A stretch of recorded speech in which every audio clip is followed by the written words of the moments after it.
Hello Virgo, Sun, Moon, Rising, and Venus signs. Kamusta kayo? Sana po'y nasa mabuti kayong kalagayan. Welcome back po sa Star Tarot. At kung bago kayo rito, welcome din po kayo. Please subscribe, like, share my videos, and leave me a comment kung nakaresonate po kayo. Thank you. So, first card ni Virgo, we have received.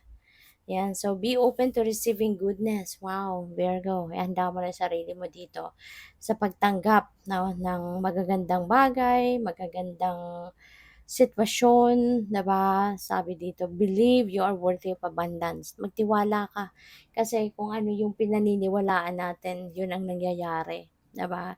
Yan ang mga kind of things and situations na maa-attract natin kung ano yung mga bagay na pinaniniwalaan natin. Kaya believe na worthy ka of abundance and makikita mo abundance will come to you.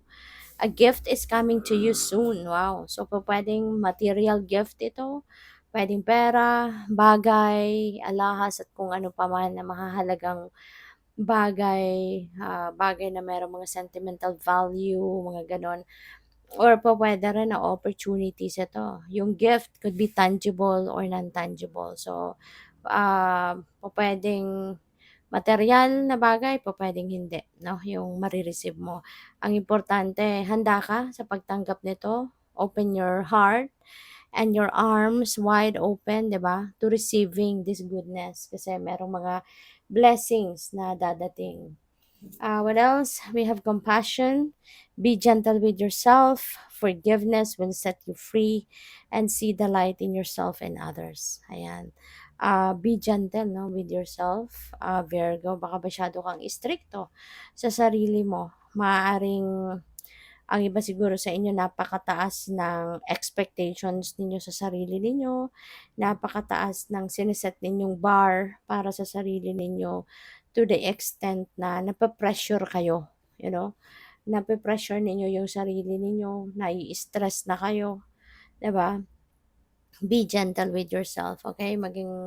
Be kind to yourself as well, alright? Kailangang anuhin mo din, intindihin mo din 'no, yung inyong kakayanan kasi hindi lahat 'no, ng gusto mong mangyari talagang under your control. Hindi lahat ng mga bagay 'no, na ginagawa mo under your control. Kasi buti kung ikaw lang 'yan, 'di ba? Puro ikaw. Papaano kung merong mga tao na involved, other people are involved, 'di ba, sa ginagawa mo. So, minsan magkakaroon ng delays, magkakaroon ng pagtigil kasi hindi rin naman natin hawak 'no, yung buhay ng ibang tao. May kanya-kanya din silang pinagdadaanan, 'di ba? So, it may affect you, 'di ba? Lalo-lalo kung ano mga tinatrabaho mo. Kaya kailangan na kalma lang, okey, kalma lang. Kailangan din na intindihin mo din sila, 'di ba? At, sabi din dito, forgiveness will set you free. Kasi 'di ba nga, kung hindi ka rin magpapatawad, ikaw lang din naman ang mas mahihirapan, ikaw din yung mas hahaba pa yung suffering. 'Di ba? Kung merong mga taong nagkamali sa'yo, may mga shortcomings sa'yo, may mga kasalanan sa'yo, the longer na hino-hold mo sa sarili mo yung hina-harbor mo yung resentments, yung mga galit mo sa kanila, 'di ba, maaaring sila naka-relax na, maaaring sila 'di ba, nakakangiti na. Pero ikaw, if you keep on harboring the pain, the resentments, the galit, yung mga emotional wounds, 'di ba? So ikaw nahihirapan ka pa. Sila nakangiti na, 'di ba? Kaya it's easier on your part as well, 'di ba? To release, 'di ba, pain, mga tampo, galit.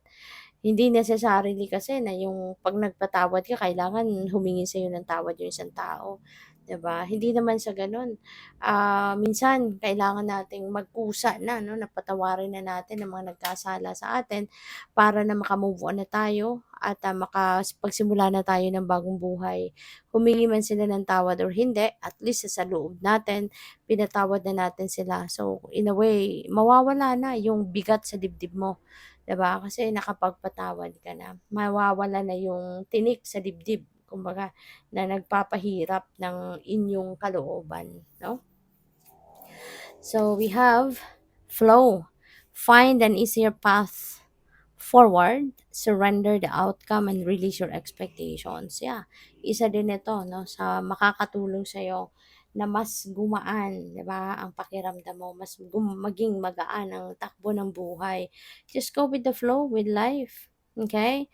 Surrender the outcome sa universe kasi nga tulad ng sinabi ko kanina, hindi lahat ng bagay kontrolado natin. There are some things that are beyond our control at wag na nating stressin ang sarili natin over that. Bagkus, mas magandang ialay na lang natin yan sa divine universe, siya nang bahala. 'Di ba? Siya nang bahala. So, also release your expectations, 'di ba? Kasi nga, tulad na na-mention ko kanina, hindi natin alam kung ano, we don't know what's at stake, 'di ba? We don't know what's in store for us tomorrow or kung kailan man, 'di ba? Kaya 'wag na tayong mag-expect ng sobra-sobra. Okay lang mag-set tayo ng expectations na doable, 'di ba? Yung alam natin 'no, na kontrolado natin 'yun, pwede natin gawin 'yun, so okay lang 'yun. Pero kung yung you're expecting too much na alam mo namang hindi mo kontrolado, so 'yun ang medyo, pigilan natin ang sarili natin 'no, na mag-set ng expectations na gano'n and instead, 'di ba, i-let go mo na kung ano man yung mga sobrang taas na expectation, release it 'no, and ialay mo na lang 'yan sa divine. So we have support, ask for help kung kailangan mo ng tulong, okay? Kung sa tingin mo you need some help, you need support, huwag kang magdalawang isip, no, na mag-reach out sa kung kanino man na alam mong makakatulong sa'yo. Alam mong mapagkakatiwalaan mo at puwede kang suportahan. So yun, hingi ka ng tulong. Feeling ko din dito since merong nakalagay na get more rest and nurture yourself. So baka delegation ang kailangan mo. Delegate ka ng trabaho. I-delegate mo sa iba yung responsibilidad mo, yung duty mo, 'di ba? Hindi naman masama 'yun ano, na paminsan humingi ka ng tulong sa iba, sila na muna yung bahala, 'di ba? Hanggang sa makapagpahinga ka lang, 'di ba? Maano mo lang, makapag-replenish ka lang ng lost energy mo and then yeah, you will take over again, 'di ba? Sa kung ano man yung dinelegate mo sa kanila. So, what else? We have door to value, Virgo, napakaswerte mo, napakaganda ng mensaheng ito, lalo-lalo na pagdating sa inyong money, career, and finances. Ngayon, merong pintong magbubukas para sa'yo, para pumasok ang maraming pera, maraming financial blessings, material blessings, no? So, ano 'to, as in this could be a big amount of money, 'no?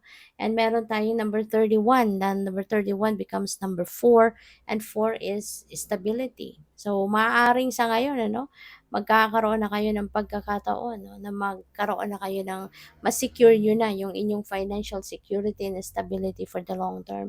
Hindi lang para sa'yo kundi para din sa mga mahal mo sa buhay, sa immediate family mo, yung gano'n. So, this could be a lot of money coming in, depende sa inyong sitwasyon.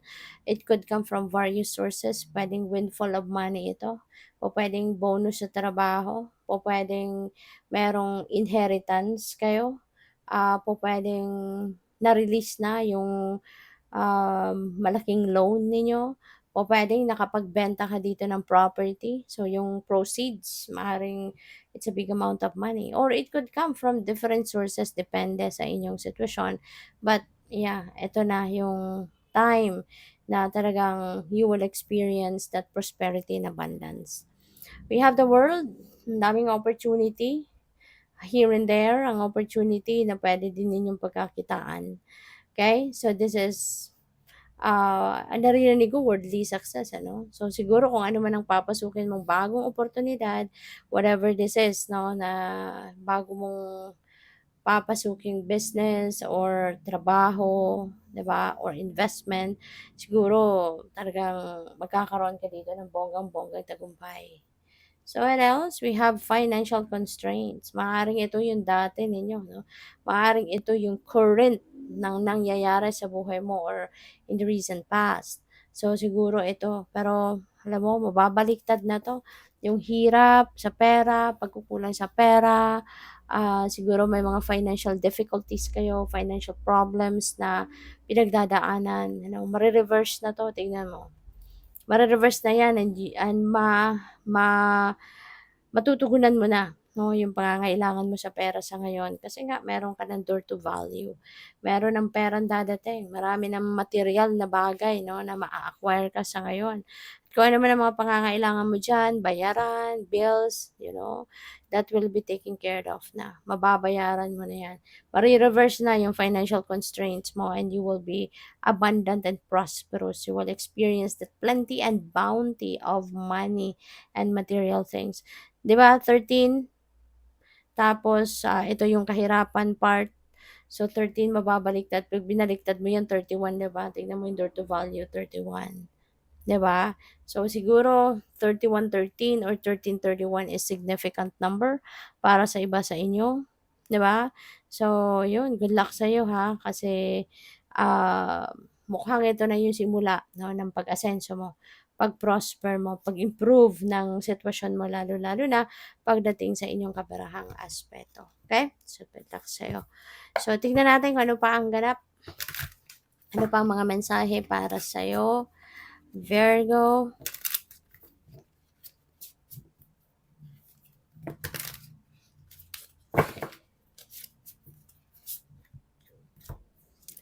So we have 8 of Cups. Yan, you're walking away from something na alam mong parang wala na 'tong halaga sa'yo or wala na, or parang hindi mo na wala ka ng contribution 'no, sa bagay na 'to kasi parang wala na, as in there's no room anymore. 'Di ba, wala ka ng maitutulong, wala ka ng puwedeng gawin pa. So, wala na. Kaya parang ayaw mo naman na maging wala kang pakinabang, 'no? Ayaw mo naman na maging useless ka, whereas alam mo naman sa sarili mo na pakinabang ka pa. Marami ka pang maibubuga, marami ka pang puwedeng gawin, marami ka pang tao na puwedeng matulungan, ano? Kaya kung ano man 'yang sitwasyon mo na feeling mo wala ka ng kuwenta diyan, you are leaving that behind you. Iiwanan mo na siya, iiwanan mo na, and magsisimula ka ng bagong buhay. You're going somewhere, maybe this may involve relocation para na tuluyan mo ng iwanan ng sitwasyon na 'to and find a new place. You're ready to explore different places then na kung saan doon ka mas magiging kapaki-pakinabang, mas magiging productive ka pa, 'no? So what else? We have the Tower. Yeah, may shake up na mangyayari sa buhay mo. This is a little shake up that, magawa ng universe ito sa'yo. So, kung ano man tong kaguluhan na ito or uh, challenging situation, whatever this is going to, um, this may affect you at first na parang negative kasi magugulat ka eh. 'Di ba? May ano 'to eh, may surprise factor. Merong gulat factor ito kaya po pwedeng magulat ka at first, pero don't worry, 'ka mag-alala kasi kung saan ka man dadalhin ito ng sitwasyon na 'to, you are going to be brought to where you will be happy, 'di ba? You will be aligned with your destiny, with your purpose, yung gano'n. Kaya sa una lang may gulat, ma magugulat ka, hindi alam mo 'yun, yung parang ma-o-overwhelm ka. Pero kapag nakapag-settle ka na doon sa kung saan ka dadalhin ng event na 'to, then you will be grateful na nangyari 'yan.